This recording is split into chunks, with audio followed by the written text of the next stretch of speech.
Before we begin today's episode, we're discussing economic trends, cost of living, and recovery indicators that affect millions of Americans. Economic data can be interpreted in different ways depending on perspective, and today we'll be analyzing current trends with a focus on clarity over rhetoric. Our goal is not to exaggerate progress or dismiss ongoing challenges, but to examine whether real pressure on American families is easing, and what that means going forward. For the past few years, one phrase has defined kitchen table conversations across America. Everything costs more. Gas spikes, grocery bills creeping upward, insurance premiums climbing, housing affordability tightening. It wasn't abstract, it was personal. People felt it every week. But lately, something interesting has been happening. Fuel prices have softened in many regions. Certain grocery categories have stabilized. Inflation numbers are trending differently than they were at peak pressure. The headlines aren't screaming quite as loudly. And that raises an important question, not politically, but practically. Is the pressure finally easing, or are we just experiencing temporary relief inside a still tight system? Because here's the truth. Stabilization and recovery are not the same thing. Lower gas prices feel good, but are wages keeping pace long term? Mortgage rates may plateau, but is housing actually becoming accessible? Grocery costs may level off, but are families rebuilding savings lost during peak inflation? This isn't about red versus blue. It's about reality versus perception. Tonight we're breaking it down: energy, groceries, interest rates, housing, insurance, wages, and asking whether American families are actually regaining breathing room or whether we're mistaking slower pressure for true recovery. Let's get into it. All right, let's bring in the crew. Brian's here, and I know he's going to argue that policy shifts matter, energy direction, regulatory pressure, business confidence, and that we're seeing the early effects of a course correction. Rachel will keep us grounded in data versus narrative. Daniel is probably going to zoom out and look at structural cycles, whether this is a normal economic recalibration or something deeper. And Skylar will likely push back on whether stabilization at the macro level is translating into relief for working-class families. And me? I want to know one thing. Are Americans actually breathing easier, or are they just adjusting to a new baseline? All right, let's slow this down and define what we actually mean by pressure, because when Americans say they felt economic pressure over the last few years, they're not quoting CPI reports. They're talking about lived experience. They're talking about watching the gas pump climb past levels they hadn't seen before. They're talking about walking into the grocery store and spending $150 on what used to cost $100. They're talking about insurance renewals that quietly jumped 20%. They're talking about mortgage rates doubling from what their neighbors locked in just a few years ago. And that kind of pressure doesn't just strain bank accounts, it strains confidence. It changes how people plan. It makes families delay big purchases. It makes small businesses cautious. It shifts the psychological climate. But now we're seeing signals, some subtle, some measurable, that parts of that pressure may be easing. Fuel prices trending downward in many regions, grocery inflation cooling in certain categories, market volatility stabilizing compared to peak swings, consumer confidence nudging upward. So the question isn't just whether numbers are improving. The question is whether those improvements are meaningful enough to restore stability. Because stabilization can mean different things. It can mean prices stopped rising, but they're still high. It can mean inflation slowed, but cumulative cost increases remain baked in. It can mean rates plateaued, but affordability hasn't truly returned. And that's where I want clarity tonight. Not optimism for the sake of optimism, not pessimism for the sake of drama. Clarity. So Rachel, let's start here. When we evaluate whether the pressure is easing, what metrics actually matter? What should Americans be paying attention to if they want to know whether this is genuine recovery or just a temporary softening? That's a great framing, because the word pressure is emotional, but the evaluation has to be practical. When economists talk about easing pressure, they're typically looking at several key indicators: inflation rate trends, energy prices, wage growth relative to inflation, interest rate direction, and consumer confidence data. Each of those tells a slightly different story. First, inflation cooling doesn't mean prices are falling. It means they're rising more slowly. That distinction matters. If grocery inflation drops from 8% to 3%, that's progress, but it doesn't undo previous increases. the cumulative cost remains higher than it was pre-spike. So when people say, it still feels expensive, they're not wrong, even if the rate of increase has slowed. Second, energy prices are critical because they ripple through everything. When fuel costs decline, transportation costs ease, which can stabilize goods pricing across sectors. That's one reason why falling fuel prices often provide psychological relief quickly. People see it weekly at the pump. Third, wage growth matters more than almost anything else. If wages rise faster than inflation for a sustained period, households begin regaining purchasing power. That's when recovery becomes real rather than theoretical. Then there's interest rates. Even if inflation cools, high borrowing costs can keep housing tight and small business expansion cautious. So stabilization there is important, but rate relief takes time to filter through. In short, easing pressure isn't one data point. It's convergence. When inflation slows, energy stabilizes, wages outpace costs, and confidence rebounds together. That's when recovery feels tangible. Rachel, that's exactly the nuance that gets lost in the noise. Slower inflation doesn't mean relief, it means less acceleration. And I think a lot of Americans instinctively understand that. They don't need a chart to tell them whether life feels lighter. But here's where I land on this. Direction matters. Momentum matters. If inflation is cooling, if energy costs are easing, if consumer confidence is stabilizing, that's not imaginary. That signals something is shifting. Now the debate becomes what caused that shift. Was it natural economic recalibration after global disruptions? Or was it policy correction, energy posture, regulatory pullback, market signaling that restored business confidence and supply flow? Because here's the reality. Economic pressure doesn't just come from markets, it comes from policy environment. Businesses respond to signals, investors respond to signals, energy producers respond to signals. So, Brian, I'm bringing you in here. Do you believe we're seeing the early results of policy course correction, or is this just the economy finding its footing after a chaotic few years? Artie, direction absolutely matters, and policy absolutely matters. Markets don't operate in a vacuum.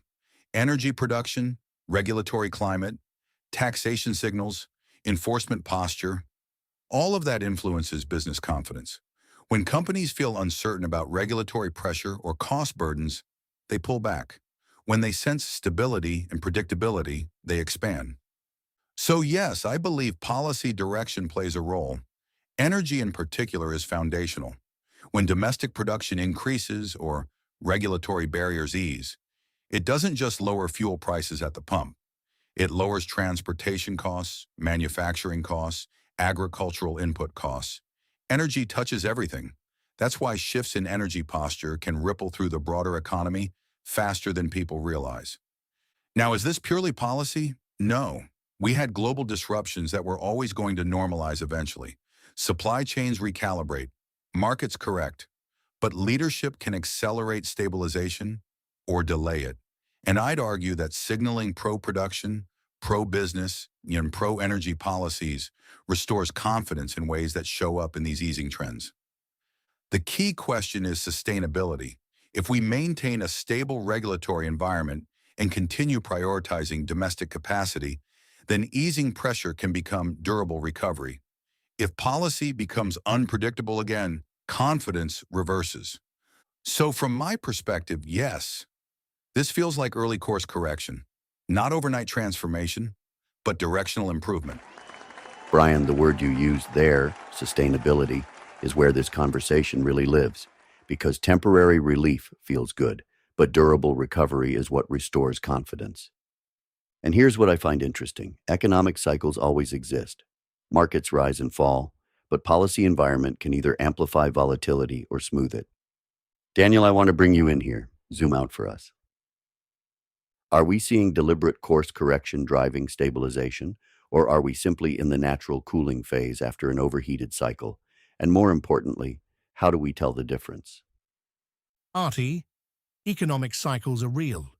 Expansion, overheating, correction, stabilization. Those phases repeat throughout history. What makes modern cycles more volatile is the speed at which global capital moves and the interconnectedness of supply chains. A disruption in one region now cascades worldwide within days, not months. So part of what we're seeing right now is absolutely natural cooling. After a period of aggressive stimulus, supply chain breakdowns, and energy shocks, the system was going to recalibrate. Inflation spikes are often followed by tightening. Tightening eventually cools demand. Cooling demand stabilizes pricing. That's textbook. But here's the difference between natural correction and policy influence. Velocity and confidence. Policy doesn't eliminate cycles. It can either accelerate stabilization or deepen contraction. Clear regulatory signaling reduces uncertainty. Uncertainty increases cost. Cost slows investment. When investors and producers believe the rule set is predictable for the next several years, they deploy capital. When they fear sudden shifts, they hoard it. That deployment versus hesitation is often the hidden lever behind whether easing pressure becomes growth or stagnation. So I'd say we're seeing both. Natural cooling after a shock, and a shift in tone that's reducing uncertainty in certain sectors, particularly energy and manufacturing. But here's the caution. Cooling inflation doesn't automatically mean regained purchasing power. If wage growth doesn't consistently outpace stabilized costs, households remain tight. That's the real litmus test. That's the hinge again, household reality, because macro stabilization can look healthy on a chart while families still feel constrained. And that's where I want to bring Skylar in.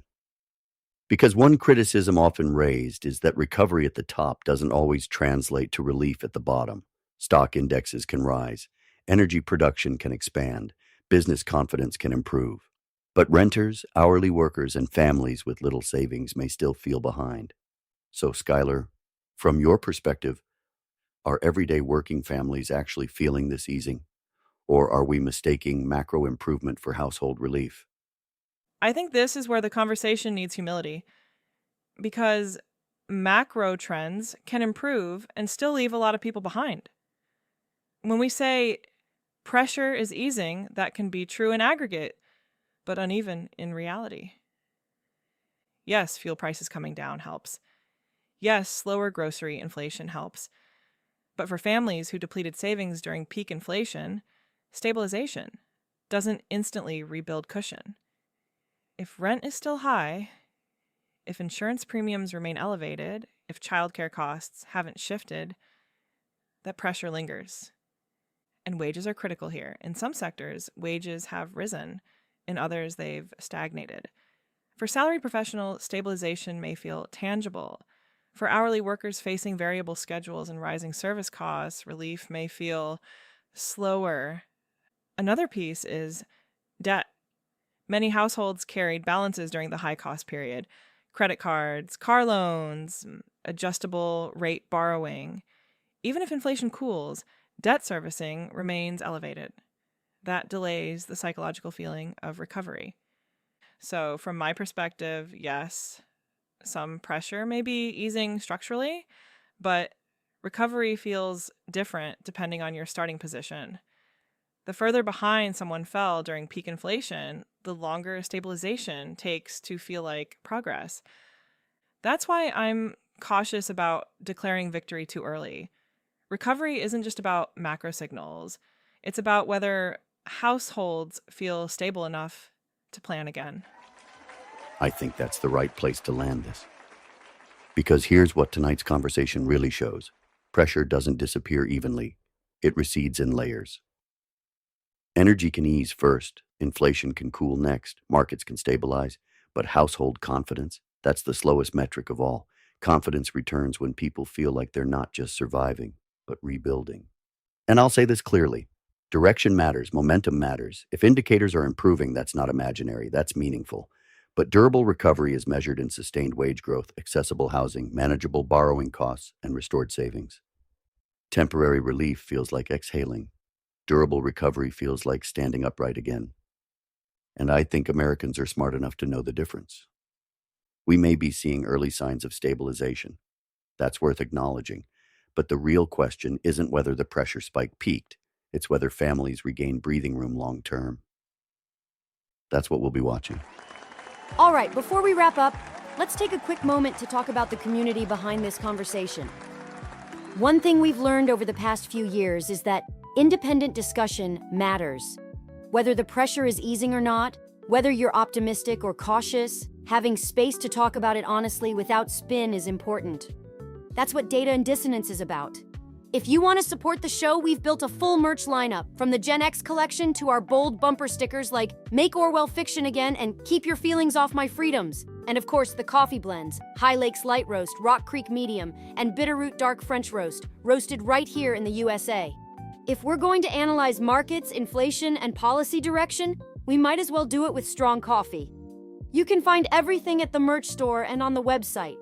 Every purchase helps keep this show independent and growing. And we appreciate every single one of you who supports the conversation. Economic conversations are tricky because they're emotional. Numbers don't live on spreadsheets, they live in households.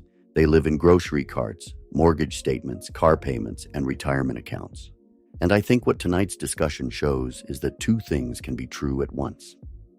Pressure can be easing and people can still feel tight. Stabilization can be real and recovery can still be incomplete. That's not contradiction. That's transition.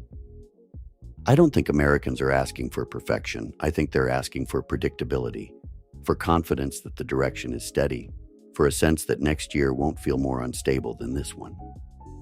And here's what I'll say. Direction matters. Momentum matters. If energy stabilizes, if inflation cools, if wages begin to outpace costs consistently, that's not cosmetic. That's structural. But sustainable recovery doesn't happen in a headline. It happens in quiet consistency.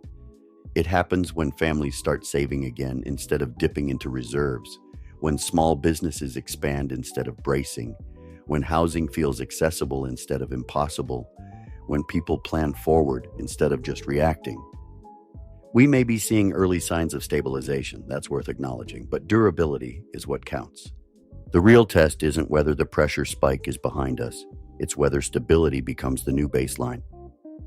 And that's something we'll keep watching.